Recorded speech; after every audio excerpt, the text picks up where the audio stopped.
This scarf must be over 50 years old. I remember buying it my first day at Galway University all those years ago, and periodically I've worn it ever since, particularly at varsity matches, where many graduates turn up and would recognise it.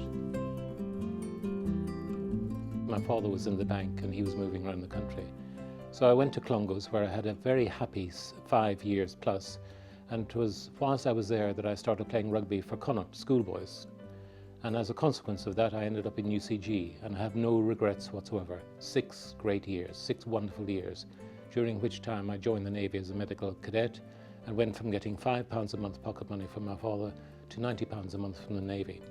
If anybody had told me when I joined the Navy that I would end up being a psychiatrist, I would have told them get lost. And my first ship took me around the world playing rugby and doing all the things that young naval officers are doing.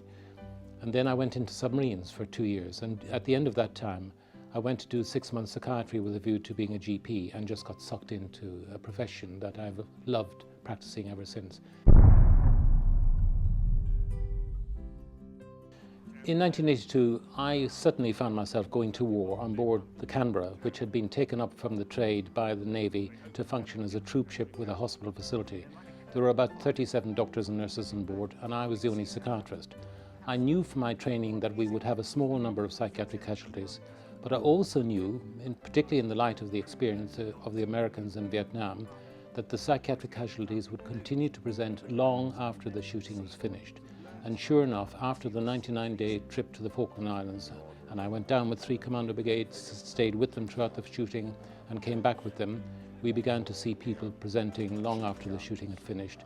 It ended up us setting up the first PTSD program in the country in the then Royal Naval Hospital, Haslar, somewhat belatedly in 1987. PTSD is a new name for an old condition. In the First World War it was called shell shock. Well before that it was called nostalgia. During the American Civil War it was called Da Costa or effort syndrome. But the key features of it are intrusive memories, avoidance of situations that remind you of the event, and startle responses. And sadly, many veterans try to medicate themselves with the oldest medicine known to man, alcohol, and end up having a problem with alcohol as well. And it's very rare to make a diagnosis of PTSD without making a secondary diagnosis of alcoholism and or depression. I left the Navy in 1996, but I'm still working. In fact, I'm very involved with the charity Combat Stress, which covers the whole of Ireland as well as the United Kingdom. And it's a rare week when I don't see 2 or 3 veterans who've served many years and who've presented with problems some 10 or 12 years after they left the military.